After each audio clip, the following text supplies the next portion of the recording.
I would tell them to test everything, and I would give them this clear cut example that I tell all the time. That's very humiliating, but it was a big learning lesson for me. I was a creative writing major. I think my copy is the best all the time, every time. And so when my agency started running Google ads for ourselves, I had the best copy. It was awesome. It was so great. Except for some reason, none of the people who were on Google thought so. And they were like not converting. And I'm like, okay, they must all be wrong. And after a lot of pleading from my team, they said, can we just do what everybody else does? And I'm like, what? That boring, clear, concise, this is exactly what we do thing?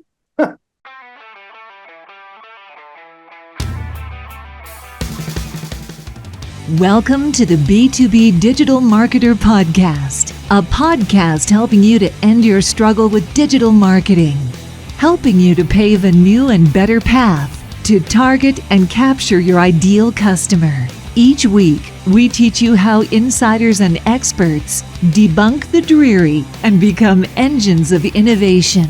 Now, here's your host, Jim Rembach.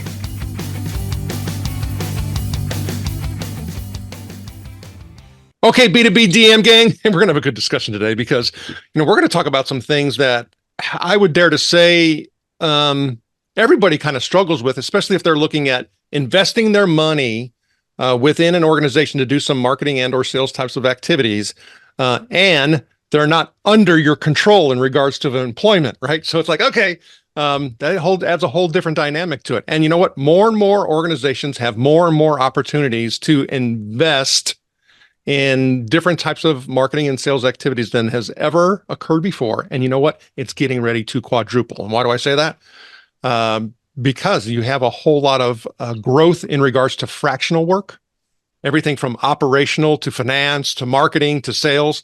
And so the agency opportunities that exist are just going to grow in sheer number as time goes by. And it's easier to start one of those businesses, easier to operate one of those businesses. But we're going to talk about many of those types of things with Austin LaRoche today. Austin, welcome to the show. Thanks so much, Jim. Now, before we get into talking about your M2S framework, talking about strength and structure and what that really means, and I think we've heard this a lot, avoiding the random acts of marketing. Tell the B2B DM gang a little bit about yourself. Okay. I've been known to go like way back on these, but I'll just say that I got my start in communications. I worked with the Chicago Tribune and learned something called social media way back in 2008, and then worked with the entire Tribune company on the SEO side and realized I was a natural entrepreneur from there. Started my first agency, a content marketing agency, in 2009. Ended up being acquired by my current agency, ATAK Interactive, in 2014. And along the journey of ATAK becoming a full service agency, we did what a lot of companies did. We said yes to everything at first, right? You will pay us. We can do this service. We'll figure it out. And then we really evolved and grew and got really strong in three different areas, which would be lead generation, marketing technology, MarTech, and optimizing it for customers, and as well as the design and dev, which has been our bread and butter for a long time. But at the same time, we recognize where the winds are shifting. And even if we have a great dev and design product right now, where that goes with AI, we're gonna see. But definitely very strong on the lead gen and HubSpot / marketing technology side. And I think it's because we're very customer-centric. I know what I look at as success are customers that are getting or feeling a real impact from the work that we're doing. And we try and do it all with a smile on our face and try and lead clients to their version of the promised land. Well, okay, so part of that evolution to me, I think, is well worth talking about in regards to being able to provide a service to a particular, client of any, type, whether it's a local, business, or whether it's a national business or even a global business. Is it used to be where you could, easily do what you were talking about and say, hey, well, we'll figure it out. Oh, you can do that? Yeah, we can do that.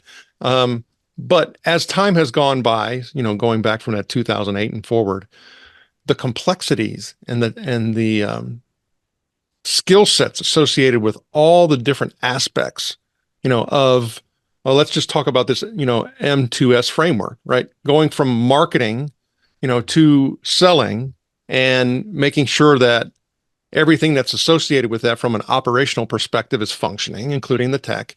And even like you were talking about, the tech, it's not just HubSpot anymore. I'm sorry. There are so many different tools and solutions that are out there, but the APIs and the webhooks and all of these things that, are currently available as to, get pretty specialized as some of these tools are offering. It's changed so much. So that kind of leads me to believe, or to think about the three things that you focused in on. Why those? And then the other thing is, what about the things that you don't focus in on? How important are they in this M2S framework? Okay.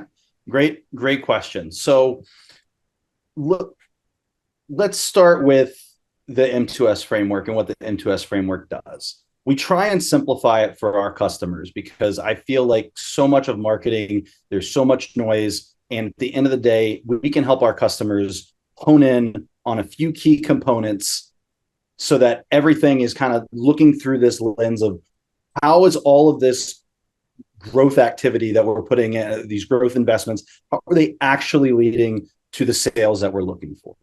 And so we try and break it down by getting a couple foundational elements in place, right? We want to know who our target audience is. We want to know our vision, where we're going, what our version of the promised land is.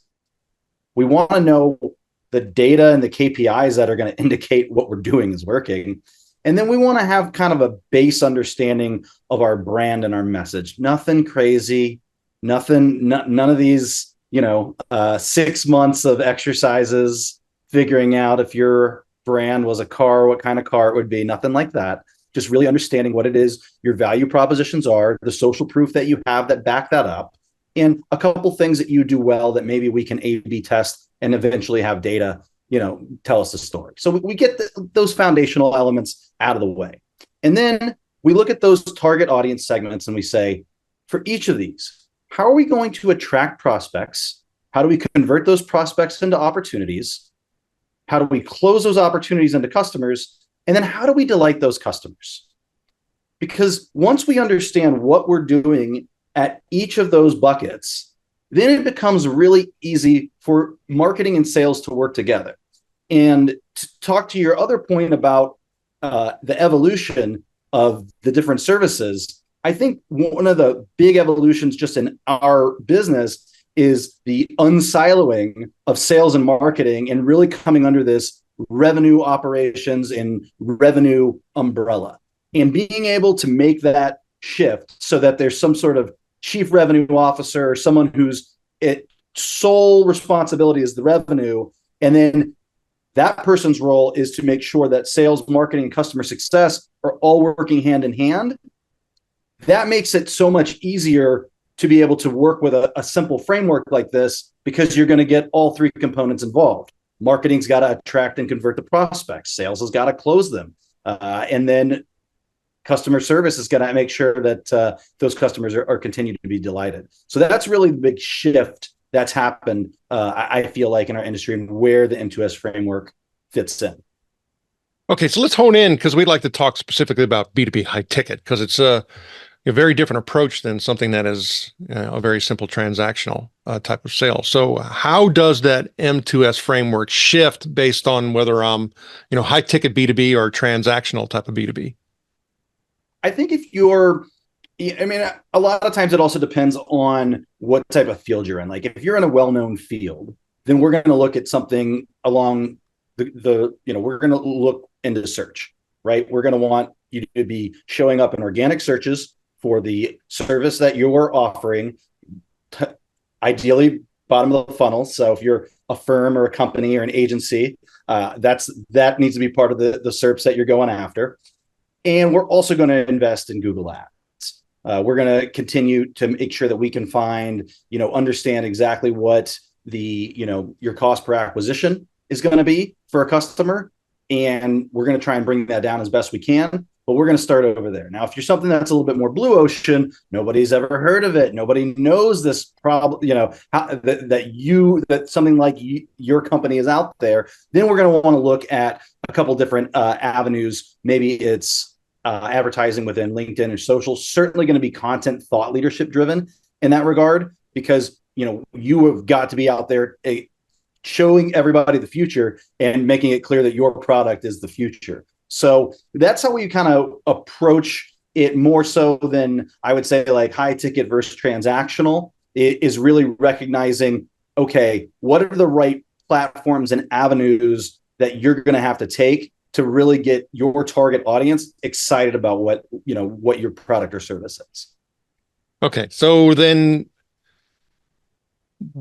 a lot of the statistics out there talk about in-market readiness. And for some organizations, it's as low as 1% that are actually in market.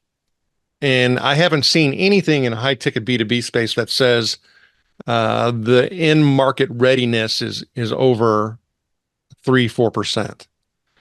So when I start putting that context into a mix of this type of framework, how does that start driving you into some questioning and decision making?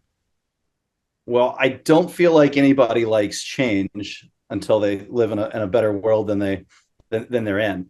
I think typically, that's part of the reason why I do believe we lean in on a lot of search marketing, because that 1 or 2, 3%, those who are interested are the ones who are seeking this out, right? So it's much, much easier to help a company that is actually looking for change more than it is to create that change, right?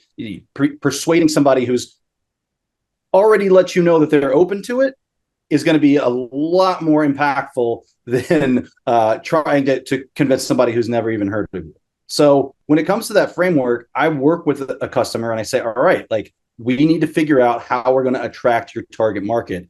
Tell me all about who this target market is. Tell me what their customer hesitations are. I want to know why they won't work with you.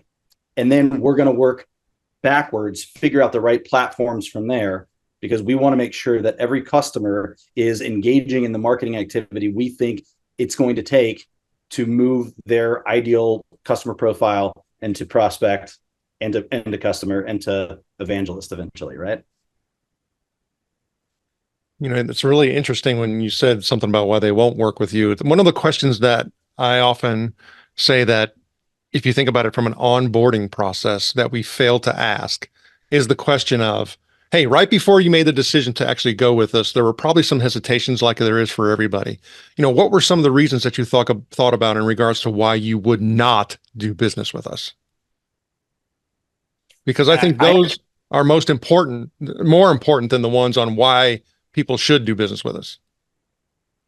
It's funny you say that, because I talk a lot about that with specifically to landing pages. If you're creating a landing page for a product or service, you got to recognize that your prospect is coming in and they're like, they're not coming in going, oh, I think these guys are going to solve all my problems. I really like that ad. It's okay. It sounds good, but probably too good to be true.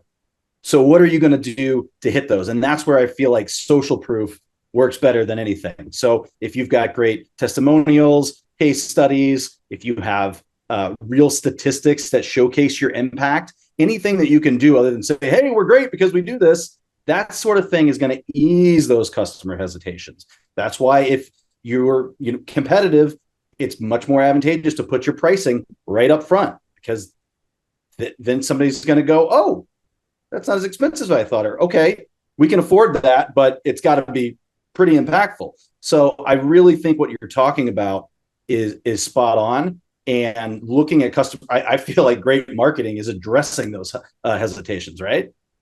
Well, and you bring up an interesting point in regards to, hey, what's the best testimonial? What's the best evaluation? What's the best, customer feedback? The best ones are really when they said we've messed up, but we fixed it. Because I think everybody expects things are not going to go perfectly. And hey, we know that that's going to happen. So therefore, when it does, Am I just going to be stuck out here, on an island? Am I beating down support and not getting a response? Am I, trying to get in touch with my rep and not getting any phone calls back? I mean, what's going to happen, right?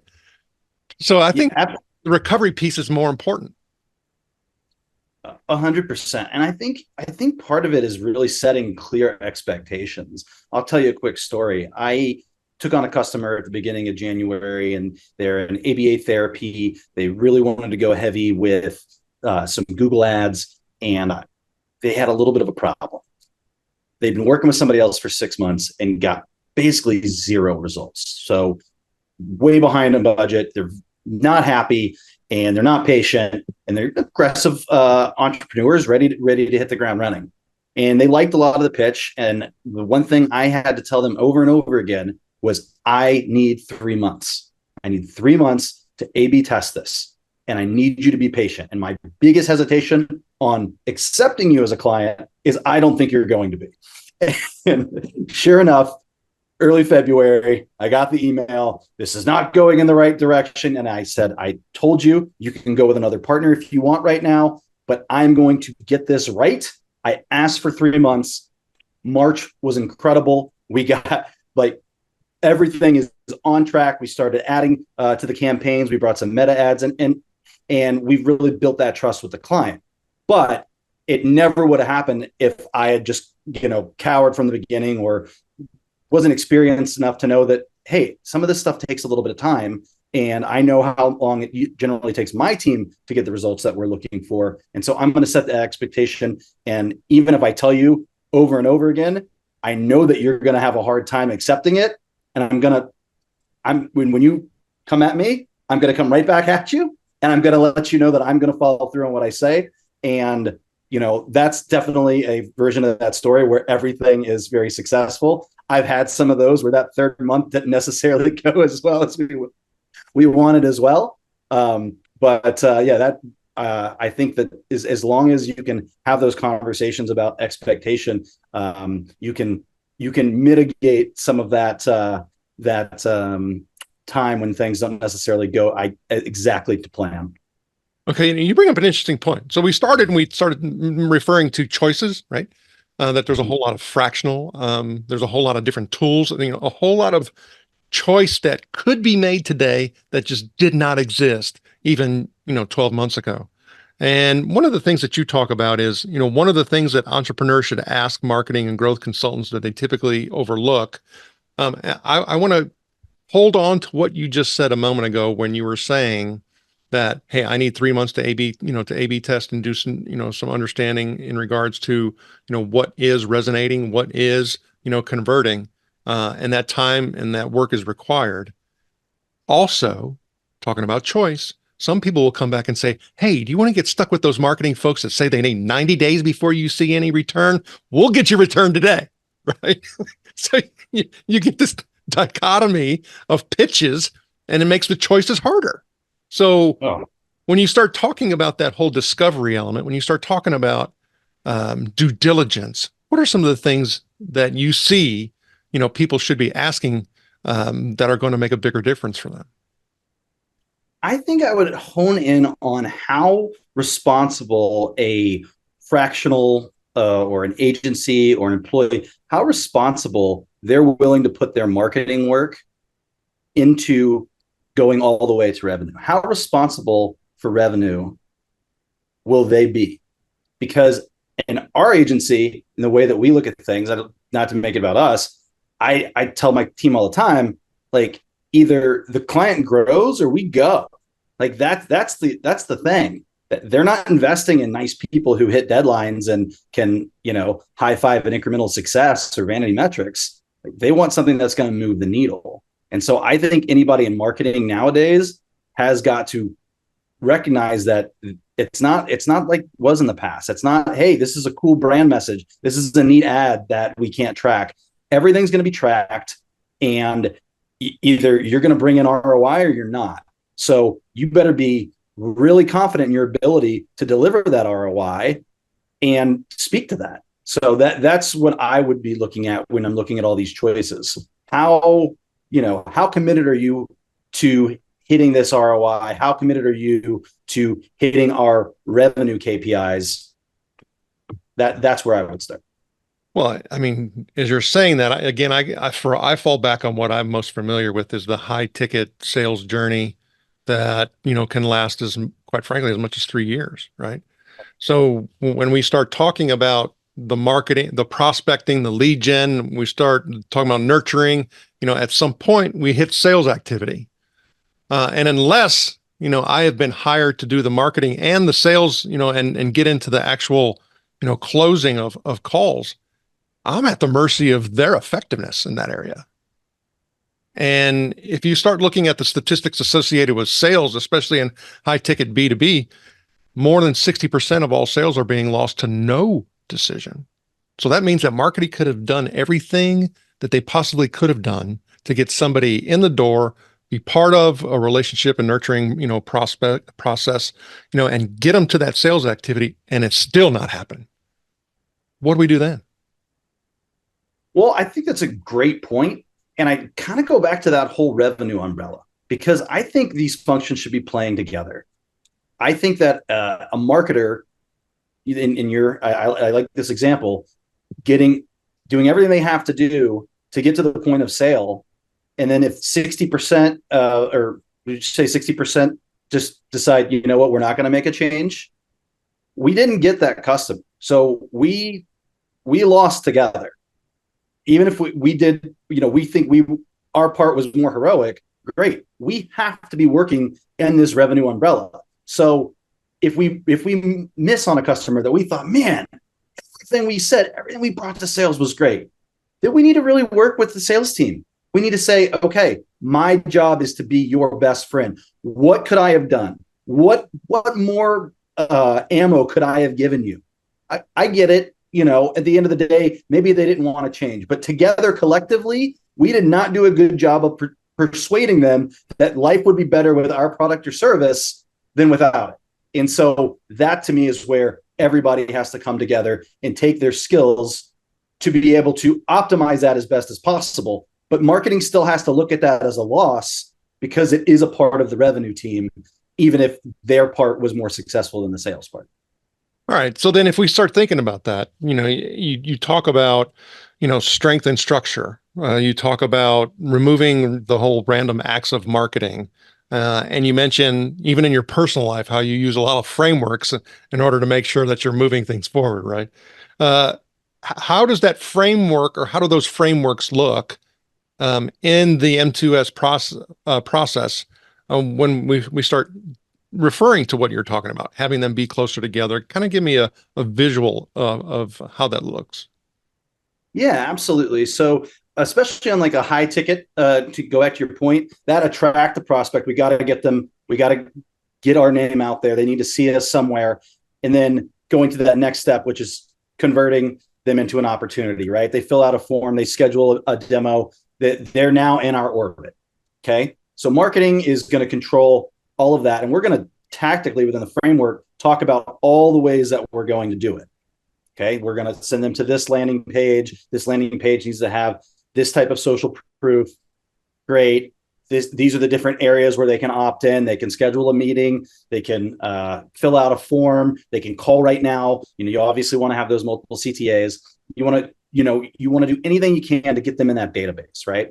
And so then typically that goes over to sales. But in that close an opportunity into a customer, that's where sales and marketing have to be playing together, right? And that's where, in an M2S framework, you want to make sure you get all those stakeholders involved.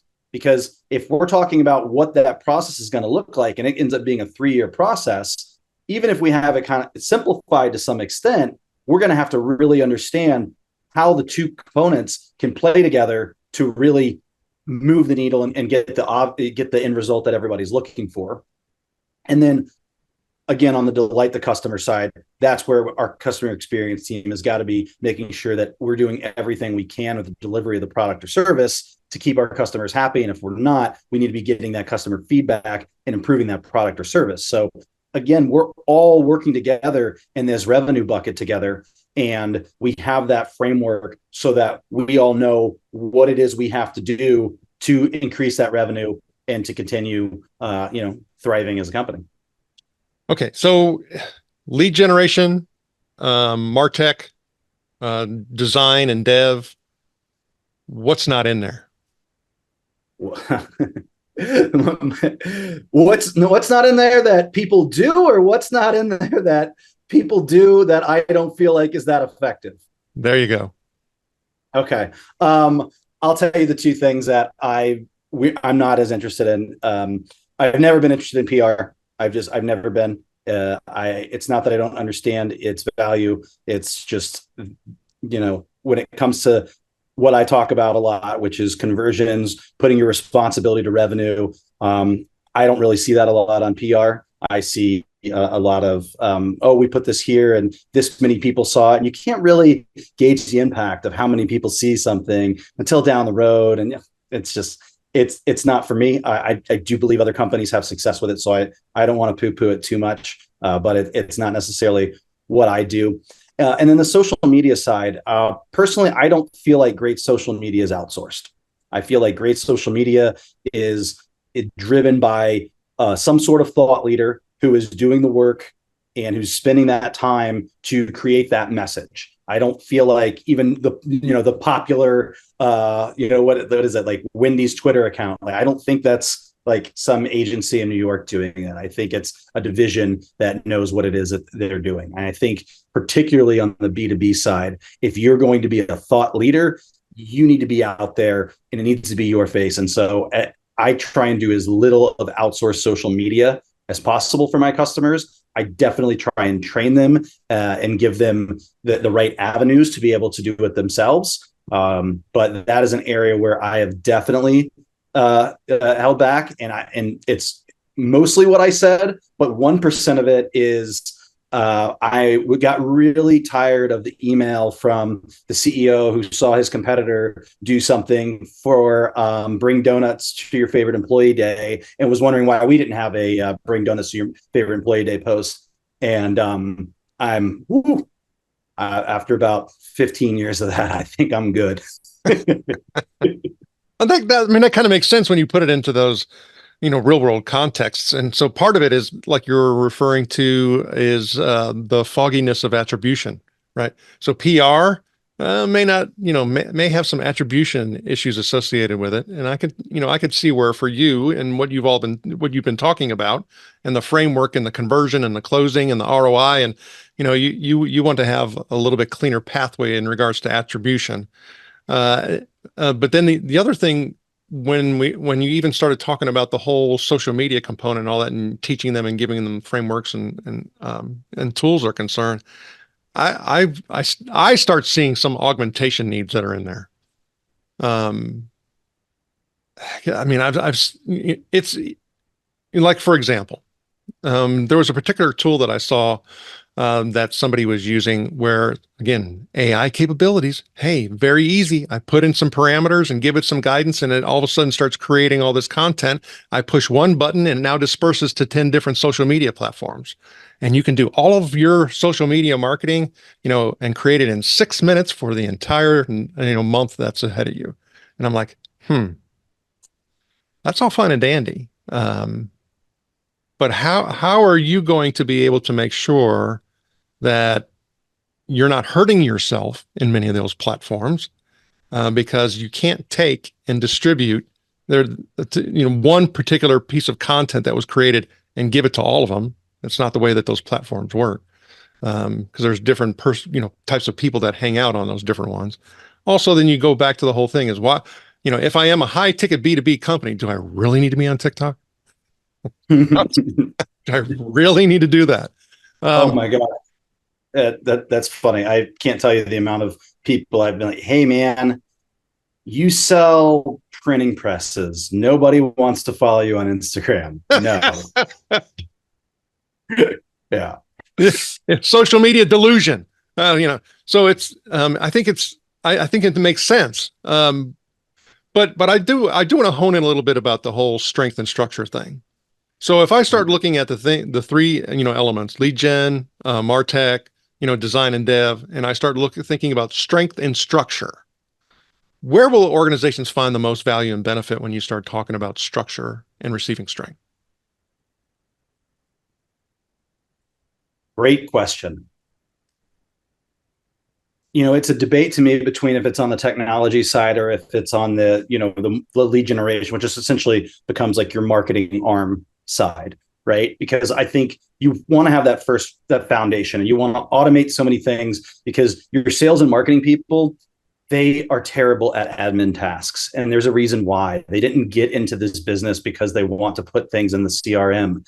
But at the same time, we now have tools that make it so easy, right? And so I want to eliminate as much admin as I can, so I can have my salespeople talking, I can have my marketing people creating, and everybody's getting excited. I want that foundation to start, because I think if I have that, then I can have a very structured lead generation program that really create where I have clear expectations. So if I have a team that's working for me, or my internal team, I know exactly what they're doing month over month, and I've got weekly, monthly, quarterly, annual KPIs, and I'm tracking them diligently.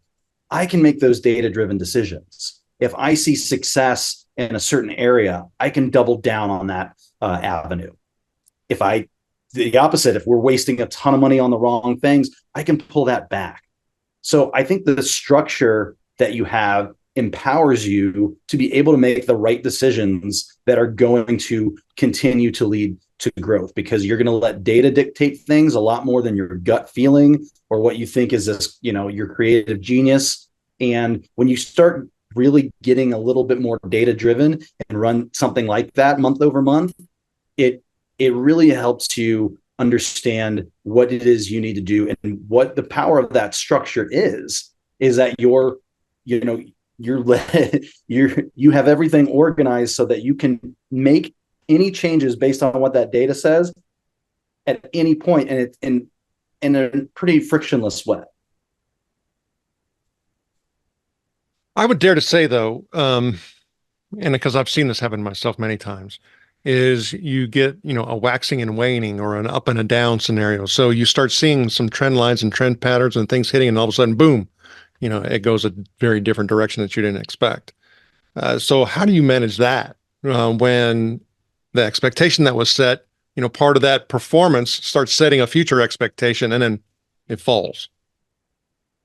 Yeah, you hit the nail on the head. It's definitely how it goes. You're on that trend line, and like, all right, everything's good, great, we're on autopilot. Let's go do this, that. We'll turn our heads for 2 seconds, and then so that's again where we have to start looking at the data. Why? If it's, let's go to specific, in a lead generation campaign, if we are trying to bring leads through Google Ads, paid search. All right, what's down? Well, if the let's see, our clicks are down. Okay, well, then we need to revisit ad copy. Okay, our clicks are up, but our conversions are down. Okay, what's going on the landing page? What can we A/B test? So I do think that anytime you see a downtrend, that's when it's A/B test time in any part of the marketing. What can we test as something that was working versus something new, and how can we have these two play together so that we can use a new data set to see what might be performing better and try and test our way out of it. Well, okay, so that actually brings up one of the things that you and I had chatted about, where you said one of the common questions that you get is, how do we get the right message to our audience? And all of what you had talked about there is associated with that. So with people asking that question, we know it's a complex answer. It's not that simple, but what would you actually tell them they should be thinking about instead of just looking at how do we get our message right? I would tell them to test everything, and I would give them this clear-cut example that I tell all the time that's very humiliating, but it was a big learning lesson for me. I was a creative writing major. I think my copy is the best all the time, every time. And so when my agency started running Google Ads for ourselves, I had the best copy. It was awesome. It was so great. Except for some reason, none of the people who were on Google thought so. And they were like not converting. And I'm like, okay, they must all be wrong. And after a lot of pleading from my team, they said, can we just do what everybody else does? And I'm like, what? That boring, clear, concise, this is exactly what we do thing, I guess we can try it, but we'll see if it can actually work. And of course, it was much better than anything that I wrote. And in a humbling scenario like that, it really illuminated to me that the days of, madmen and creative advertising geniuses are unfortunately dwindling. And we're in a world where we're able to test a lot of different things. So what our value proposition is, or what we think it is, might not be what our customer thinks it is. So let's go broad. Let's talk about a lot of different things that we do. Let's run a lot of different campaigns, and let's start letting the data tell us what our users think, and let that data dictate how we talk about ourselves. Because the message that we have in our head, like that we think, it's not this creative roadblock. It's the roadblock is us investing the time and energy into testing a lot of different messages and letting our users tell us, or I guess that's more SaaS, letting our prospects, users, whoever, tell us, what it is that they're engaging with the most, and then really hone in from there. You really bring up a vitally important element of all of this is, even when we first started talking, you were mentioned something about the organization saying, how do we want to be conveyed, or how do we, and really that's not what it is. What it is, it's how do they receive? How do they hear? What do they, so you even talked about the whole ideal customer profile and getting those things. I find a lot of times organizations aren't really clear on that. They're not really clear on how they get into an organization. And being able to get to that, and being able to now use that, as part of what we're doing from a testing perspective, is more important and requires that outside view. Because I think it's like with anything else, when we're in our own four walls, oftentimes we just don't even see what's going on outside of them. And I'd be interested to know, when you start, looking at that whole messaging piece, and you started doing some of the testing, and you say, hey, I need these 90 days in order to be able to do this. How often is that original piece that they had in their mind, the client had in their mind, marketing had in their mind, sales had in their mind, actually is the winner? A lot less than they'd want it to be. I would say maybe somewhere between 20 and 40% of the time. That's kind of a big range, but it's definitely less than half. And I think where I will give sales a lot of credit is, typically they are speaking to the customers, so they understand a lot of the customer needs and hesitations, and so it typically is their input.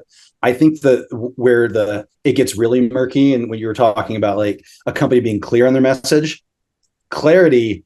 I mean, I'd love to see clarity. Alignment is, if we could ever get to alignment, if we could get a whole function saying, okay, we at least believe this, that would be a good start. And that's also where, once you have the data to back up what you're saying, that helps with alignment. So, guys, I know we all thought this, but when we really started getting this out here, we can now tell that, this part of our company is what really resonates. And here's the data to back it up. Can we please lead with that now? And then, depending on who's on the other side, that either changes or it doesn't. Well, yeah. I mean, it's whether or not you want to believe the data and therefore take action on it, right? I mean, it's, as they say, it's right there, black and white. Now, what are you going to do? And if you still rely on your gut to take over, that's the risk that you take in that particular situation. Okay, so again, we went back to choice. There's a lot of different choices. More choices are coming. What makes one marketing agency or a marketing choice different than another? Wow. I mean, it could definitely be very circumstantial, and I think there's different areas. I know some agency owners who are very specific to an industry, and their industry is exactly what where that is where they go. They don't want to go anywhere else. And a lot of customers find comfort in that. Sometimes people are in industries where they go, you know what, everybody's doing the same thing. I want an outside voice. I want somebody who's done this a little bit more. Or their problem is maybe a little bit more tech driven than it is messaging. And so they want to find a more tech heavy company. I'll again say that there's a lot of good agencies out there. But what I would really be looking for if I was a customer is I want to establish my KPIs, and I want to ask that agency how it is they're going to help me hit them and what numbers they will be responsible for, and really see at which point in that process they get a little bit worried. For instance, I used to have somebody, he was a very nice person, who was doing PPC for me, and always talked about how, he'd get everybody there and he just couldn't get them to convert. And I said, well, then why don't you tell me how to get them to convert? And then there was nothing. So I would look for a partner who is willing to go further, right? Well, okay, we converted them in the funnel, but we didn't convert them to sales. Oh, well, what does sales need? If I talked to your salespeople and said, what artillery do you need to start closing more deals? What would they say? And if you can talk to somebody who's willing to go as far as you can, it makes sense within your organization. That's what you're looking for. Somebody who's really willing to put their reputation and their livelihood within your organization on getting the results that you're looking for. Okay, so wealth of information and a lot of insights shared. So let's talk about that component going further, and the question that oftentimes you get asked is, how can you make sure you can deliver me leads? And so when people ask that particular question, how do you get them with your thought leadership to think a little bit differently about that very simple question? I don't know if I get them to think differently as much as more pragmatically. I want to understand the baseline. Where are we today? All right. And then where are we in the general marketplace? How, are we going to have to run advertisements, or are we going to have to do things against some massive competitors that are going to outspend us? Like, what is realistic? And really being able to create those realistic KPIs and seeing if we've got the synergy. If, you want to drive, 2,000 leads off $500 a month, we're not going to be good partners, most likely. But if I can tell you, this is our expectation based on all the data that we're seeing, we're going to be here. We want to be here. I need 3 months to at least be here.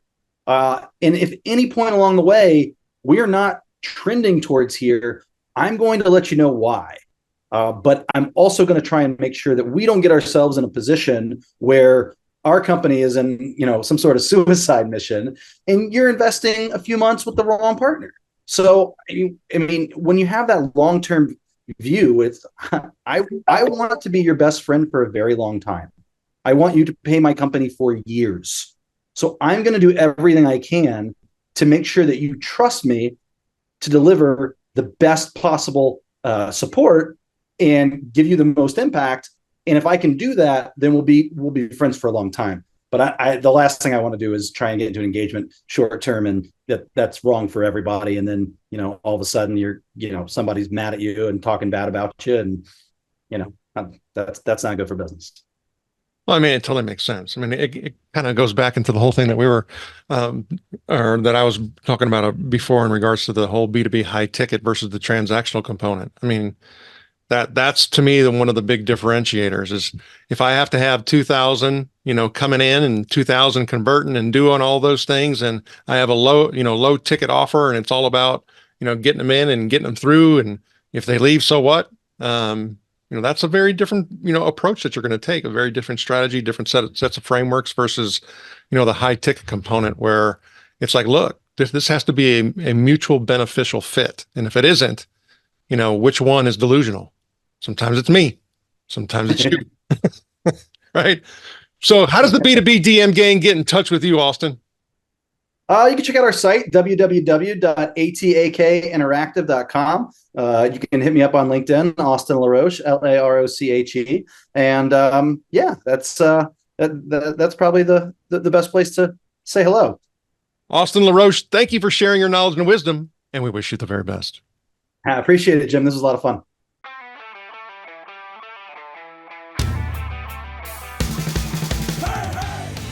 Thank you for joining us. Go now to join the B2B DM gang in the B2B Marketer LinkedIn group, where you can connect with other B2B DM disruptors and get access to our B2B DM cheat sheets, checklist, and guides. While you're at it, if you found value in this show, please help by going to iTunes to rate, review, and subscribe. And share the show on all of your digital platforms. Be sure to tune in next week for our next episode. And always remember, you can automate your lead capture, but you must lure your lead.